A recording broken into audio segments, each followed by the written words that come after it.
So hello and welcome. आप सभी लोगों का बहुत बहुत स्वागत इस ई पाठशाला की वीडियो लेक्चर सीरीज में। दोस्तों क्लास 11th के बच्चों के लिए हम लेक्चर सीरीज लेके आए।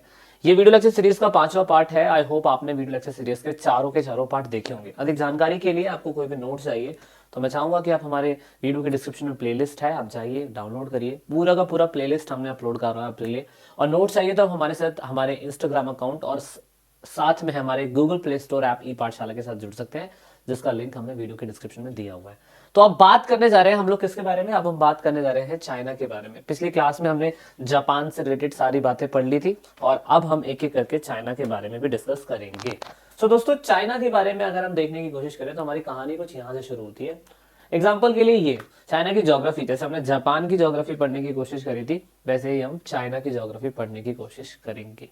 तो चाइना के बारे में अगर आप देखो तो बहुत बड़ा वास्ट कॉन्टिनेंट है। ऑफकोर्स क्षेत्रफल के हिसाब से देखा जाए तो काफी बड़ा लैंड मास यहाँ पे हमें देखने को मिलता है। मेजर रिवर येलो रिवर दिखाई दे रही होगी आपको। यात्सिंग करके एक रिवर है, एक पर्ल रिवर है। थोड़ी सी स्पेलिंग में मिस्टेक है, हिंदी इंग्लिश में प्रोनाउंसिएशन इसका अलग अलग है, तो देख लेना, कोई दिक्कत नहीं है। माउंटेन रीजन है, मतलब काफी हिस्सा माउंटेन से कवर है, तो इट मींस यहाँ पे अच्छे खासे रिसोर्स भी हैं, यानी कि खनिज पदार्थ भी यहाँ पे काफी अच्छे हैं। तो ये आपको तिब्बतन प्लेटोज ये सब देखने को मिलेगा। एंड देन अगर एथनिक ग्रुप की बात करें, यानी कि किस जाति के लोग सबसे ज्यादा रहते हैं, तो यहाँ पे हान चाइनीज लोग यहाँ पे आपको सबसे ज्यादा देखने को मिलेंगे। इसलिए हान करके समथिंग यहाँ पे नाम हमें ज्यादातर देखने को मिलते हैं। ठीक है, तो ये थोड़ा सा फोकस रखिएगा आप सभी लोग, क्योंकि ये इंपॉर्टेंट है आप लोगों के लिए।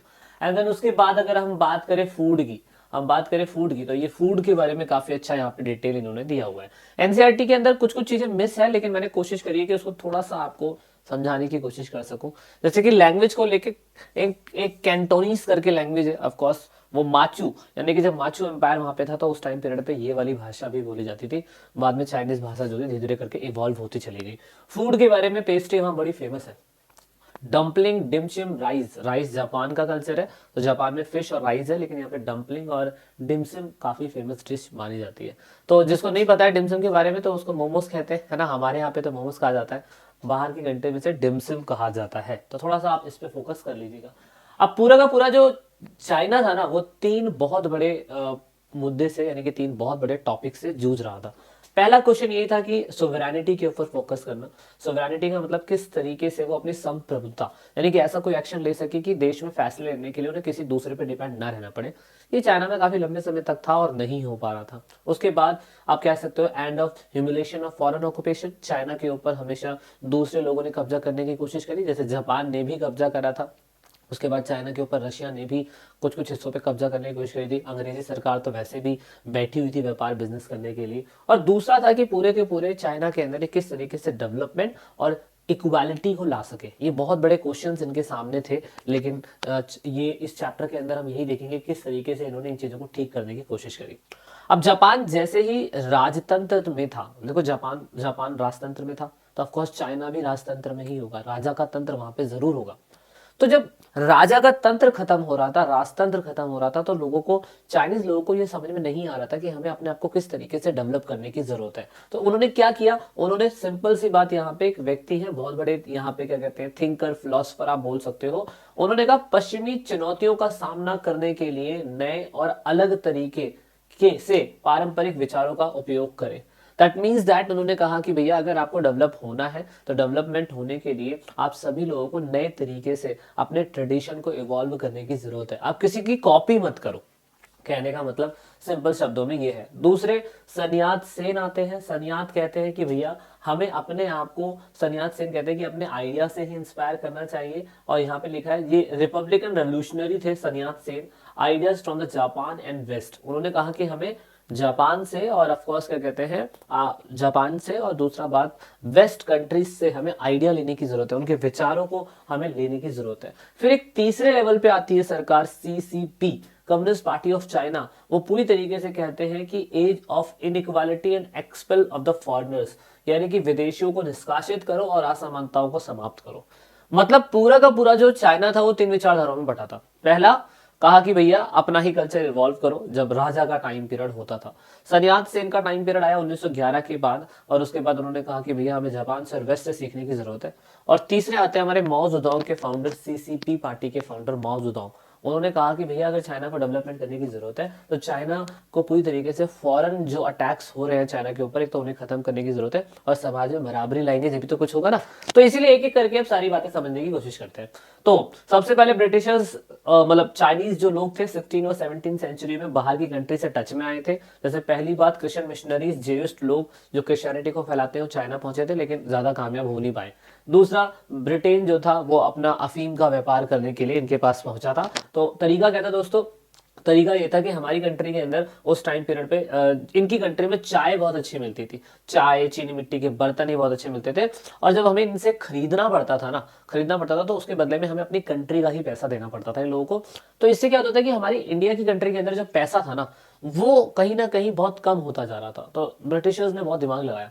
उन्होंने कहा कि यार अगर हम क्यों ना ऐसा कर सके कि भारत के अंदर अफीम बहुत बड़ी मात्रा के अंदर होता है और चाइना के अंदर चाय बहुत अच्छी तरीके से पैदा होती है, तो हम ऐसा क्यों नहीं कर सकते कि हम पैसों के बदले में चाइना को अफीम दे देंगे और उसके बदले में चाइना हमको चाय और चीनी मिट्टी के बर्तन दे देगा।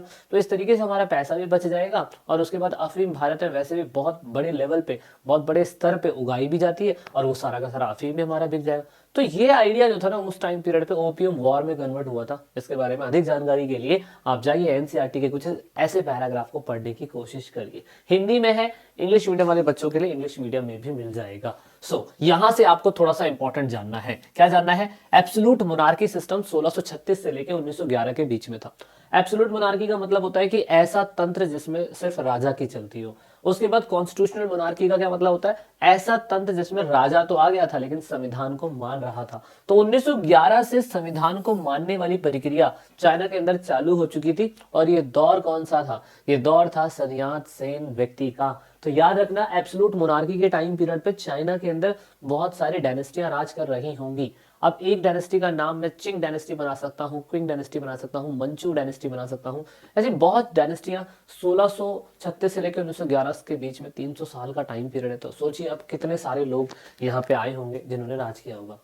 तो पहला अभी हमने क्या पढ़ा?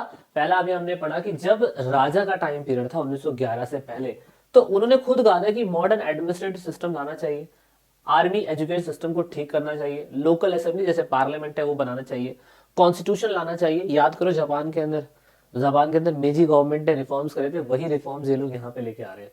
और उसके बाद चाइना को हमें कॉलोनाइज यानी कि गुलाम होने से बचाने की जरूरत है। ये आइडिया इन्होंने दिए थे। और उसके बाद फिर इनकी एक बात मुझे बहुत अच्छी लगी। इन्होंने कहा कि नेशनलिज्म को पैदा करने की जरूरत है। ओके, नेशनलिज्म पैदा करो, कोई दिक्कत नहीं है। इन्होंने कहा कि हमें बहुत बुरा लगा था कि जब ब्रिटेन के लोगों ने इंडिया को गुलाम बनाया था और इंडियन लोग अपने ही इंडियन लोगों के ऊपर अटैक करते थे।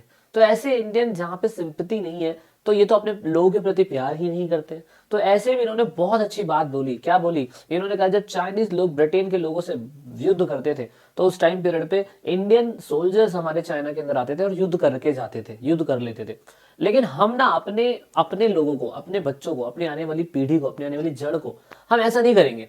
हम उन लोगों को जो ऑर्डिनरी चाइनीज है, उन्होंने कहा कि भैया ब्रिटिशर्स लोग तो बड़े गंदे हैं, उन्होंने इंडियंस के दिल में ऐसा क्या भर दिया होगा कि उन्होंने अपने लोगों को ही मार दिया। जबकि ये लोग कहने लगे कि नहीं, हम लोग ऐसा नहीं करेंगे, हम एक नई थ्योरी बनाएंगे। और दिस इज द थ्योरी। आप ऐसे कह सकते हो कि हमारे इंडिया में अशोका का धम्मा बनाया गया था, नया तरीके का धर्म बनाया गया था। ऐसे ही चाइना के अंदर एक व्यक्ति हुआ करते थे, बहुत बड़े दार्शनिक थे जिन्हें हम कन्फ्यूशियंस बोलते हैं ना। नाम अजीब सा, माफी चाहूंगा मैं नहीं पढ़ पा रहा। कन्फ्यूशियज्म ये नाम है। इनके विचार क्या थे?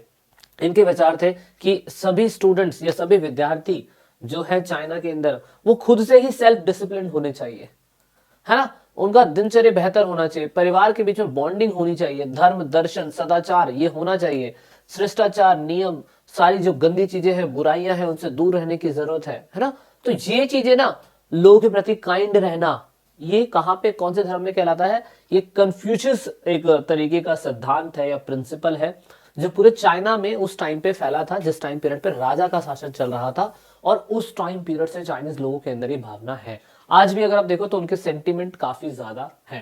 सो इस तरीके से इन्होंने क्या करा, इन्होंने कहा कि हम अपने बच्चों को क्या करेंगे, हम अपने बच्चों को इंडियंस लोगों की तरह क्रूर नहीं बनाएंगे, हम उनको भेजेंगे बाहर, जापानीज भेजेंगे, जापान भेजेंगे, नए आइडियाज शेयर करके लाएंगे, ब्रिटेन, फ्रांस, जापान जाएंगे। और इवन उन्होंने कहा कि जब उनके बच्चे वहां से पढ़ के आए तो उन्होंने जस्टिस जैसे शब्द, अधिकार जैसे शब्द, और उसके बाद आइकोनोग्राफी स्क्रिप्ट होती है, ये सब इन्होंने सीखी। तो इट मीन्स दैट ये काफी हद तक कामयाब रहे और इनका एजुकेशन सिस्टम काफी बढ़िया रहा।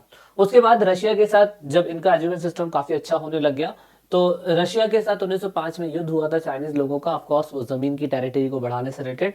तो जापान के जो लोग, सॉरी चाइना के जो लोग थे, वो उस टाइम पीरियड पे क्या करते थे, वो उस टाइम पीरियड पे चाइनीज जो लोग थे वो रशिया का काफी हद तक सिलेबस जो होता था उसे फॉलो करते थे। लेकिन इस युद्ध होने के बाद उन्होंने कहा कि अब हम अपना खुद का एजुकेशन सिस्टम बनाएंगे।